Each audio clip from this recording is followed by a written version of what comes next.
Hi, I'm Dev. Today is day 13 of 30 days talking to the camera challenge. आज का topic है my financial goal. जो भी बंदा तुम्हें बोलता है कि money doesn't matter, money doesn't buy you happiness, झूठ बोल रहा है। ये मेरा एक्सपीरियंस है। मेरे से ज़्यादा कमाने वाले लोग हैं और वो बोल देंगे तुम्हें कि money doesn't give you happiness, but उसका रीज़न मैं बताता हूँ क्यों। अगर वो छोटा बंदा है, मतलब ही इज़ ए यूथ गाय, मतलब वो अपना एज का बंदा है, तो वो इसीलिए झूठ बोल रहा है या फिर वो कमा नहीं पा रहा है एक, या फिर उसके बाप के पास इतना पैसा है कि उसको मैटर ही नहीं करता पैसा वो कमाए या ना कमाए। इन दोनों में से एक है। और अगर कोई बूढ़ा बंदा बोल रहा है कि money doesn't buy you happiness, वो इसीलिए बोल रहा है क्योंकि उसका लाइफ सेटअप ऐसा है कि वो पैसा कमाने के लिए अपना लाइफ गवा दिया, अपना जो टाइम है वो गवा दिया। उसके बाद वो हर रोज शुरू 7 बजे से रात 12 बजे तक काम करता रहता है। ऑफिस में ना करे सही, लेकिन काम उसके माइंड में घूमता रहता है।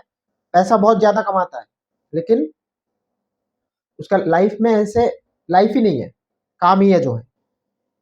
अगर वो काम उसे पसंद है तो अच्छी बात है।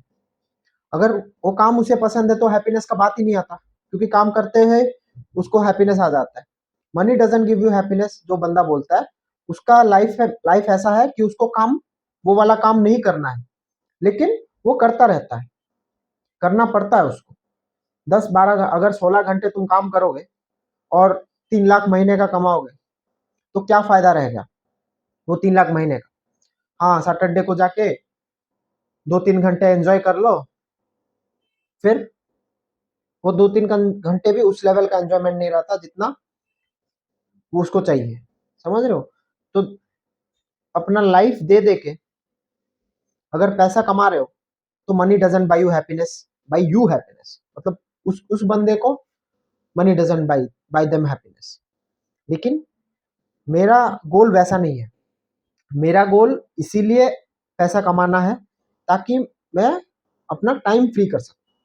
दे are money rich but not time rich. I want to be both money rich and time rich. Time rich मतलब तुम्हारे पास इतना टाइम है कि तुम कुछ भी कर सकते हो जो मन करे। जो मन ना करे तुम उसको ना बोल सकते हो, लेकिन तुम्हें एक सर्टेन अमाउंट ऑफ मनी आ सकता है। शायद मेरा जो गोल है उसमें लग्जरीज मैं एंजॉय नहीं कर सकता। समझ रहे हो? अच्छी गाड़ी, अच्छी घड़ी, अच्छा घर, ये सब लग्जरीज मैं अचीव नहीं कर सकता, लेकिन एक normal life without putting any work मैं अचीव कर सकता हूँ। मतलब विदाउट पुटिंग एनी वर्क का मतलब ये नहीं कि अभी नहीं, जब मैं वो अचीव कर लूंगा उसके बाद कुछ काम करने की जरूरत नहीं है, अपने आप पैसा आएगा, ऐसे टाइप का सोच रहा हूँ। क्योंकि मेरे को हर रोज 2 घंटा जिम करना है, 1 घंटा मेडिटेट करना है, जो मैं अभी नहीं कर रहा हूँ लेकिन करूंगा। I will start it as a challenge. ठीक है? और 5-6 घंटे काम करना है अपने पैसे पैसे कमाने के लिए। तब भी पैसा कमाऊंगा, लेकिन कमाना ही पड़ेगा, ये वाला प्रेशर नहीं रहेगा। तब और अच्छा कमाऊंगा। समझ गए? तो the number I am aiming for is 1 crore rupees. क्योंकि अगर मेरे पास 1 करोड़ है तो मैं उसका जो इंटरेस्ट है उससे मैं अपना नॉर्मल लाइफ जी सकता हूँ। क्योंकि अभी जितना पैसों में मैं जी रहा हूँ उसके हिसाब से उसको अगर इन्फ्लेशन एडजस्ट करके देखूं, तो मैं जब 40 साल का हूँगा और मेरे पास अगर 1 करोड़ होगा, तो जो 1 करोड़ का इंटरेस्ट है उससे मैं अपना लाइफ नॉर्मली जी सकता हूँ बिना कुछ काम किए। काम करूंगा लेकिन बिना कंपेलिंग काम किए, मतलब बिना प्रेशर के काम किए। समझ गए? तो 1 करोड़ है मेरा पहला प्लान, विच इज हाई मतलब प्रोबेबिलिटी कम है, कम नहीं है लेकिन 100% प्रोबेबल नहीं है। एक्यू मतलब पक्का होगा ये बता नहीं सकता। कि मेरे को एक कोर्स करना है, कोर्स बनाना है, जो मैं 10,000 लोगों को बेचूंगा, और सब बेचने के बाद टैक्स वैक्स कटने के बाद सारा जो मेरा खर्चा है वो कटने के बाद 1000 रुपये मेरे पास रहेगा। तो 10,000 लोगों को 1000 रुपये का प्रॉफिट, जो भी कोर्स बेचूंगा उससे मेरे को मिलेगा 1 करोड़ रुपया। ठीक है, ये मैं अगले 7 साल तक अचीव करना चाहता हूँ। अगर ये नहीं होगा तो मैं श्योर शॉट एक चीज कर रहा हूं जो मैं करता रहूंगा, ताकि मैं 40 तक 1 करोड़ मेरा हाथ में हो जाए। मेरा एक जॉब है जिसमें मैं 40,000 कमाता हूँ, और मैं 1 साल पहले से 22,000 रुपये उस पर इन्वेस्ट करता रहता था। अभी मैं 24,200 करता हूँ, मतलब 10% इंक्रीज। हर साल मैं ऐसे स्टेप अप करके SIP किया हुआ हूँ कि 10% हर साल इंक्रीज होगा, और हर साल मैं उसको इन्वेस्ट करूंगा। तब अगर मैं 12% CAGR सोचूं तो 38-40 तक मेरे पास 1 करोड़ रुपया पक्का होगा। It's a guaranteed. समझ रहे हो? तो 40 के बाद आई विल बी फ्री।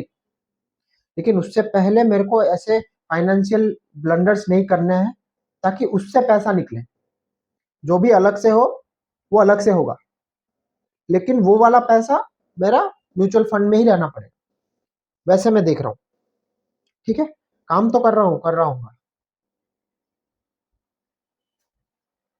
तो ये हो गया आसान तरीका, मतलब जो आसान नहीं है लेकिन श्योर शॉर्ट तरीका 40 तक पैसा कमाने के लिए।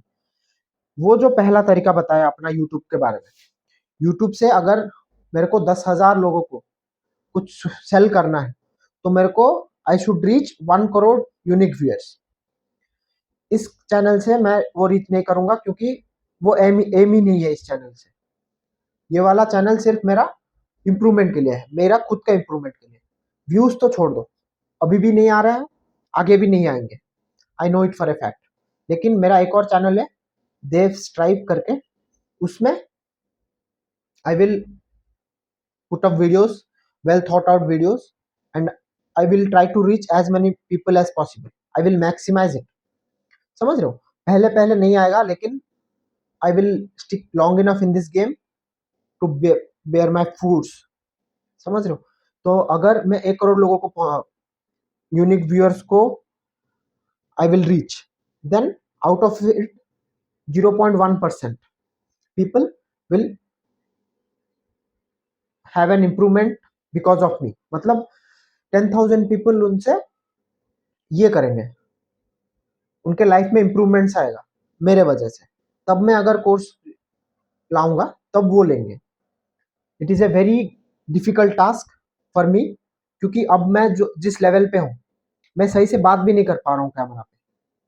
तो तुम सोचो कि my word should be at that level which affects people's minds.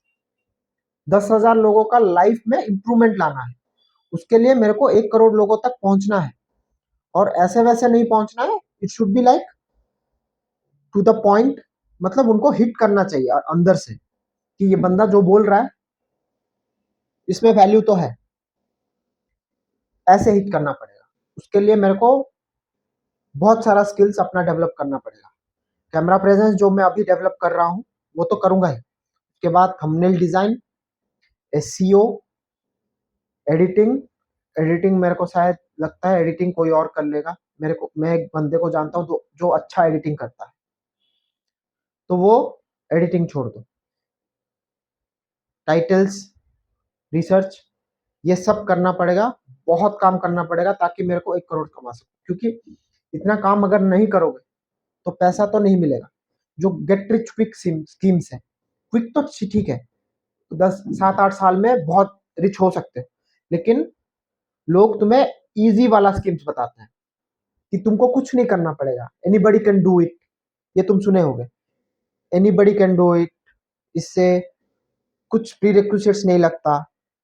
ये सब जो है वो स्कैम्स होता है। मैं भी कोर्स सेल करूंगा, लेकिन आई विल नॉट प्रॉमिस कि anybody can do it. I will train them, I will get them the money which they invested in my course. मतलब अगर वो कोर्स में 5,000 का बेच रहा हूँ तो 5,000 तो वो कमा ही लेगा। उस प्रोसेस में वो बंदा ऐसा बन जाएगा कि वो 5,000 कमा सकता है। समझ रहे हो?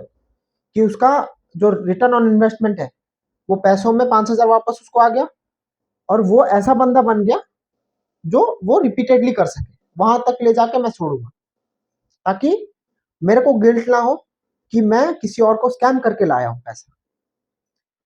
ये वाला मेरा प्लान है।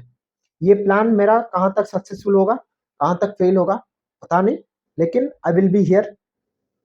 You will see me almost every day. ये तो 30 दिन के बाद इनफ्रीक्वेंट हो जाएगा, मतलब हर रोज नहीं आएगा, लेकिन फ्रीक्वेंटली डालूंगा, ठीक है। You will see me and let's see how much is it possible for me to achieve that in 7 years, ठीक है। मेरे को 1 करोड़ करना है कैसे भी करके। सो आज का डे 13 खत्म, कल मिलते हैं डे 14 में।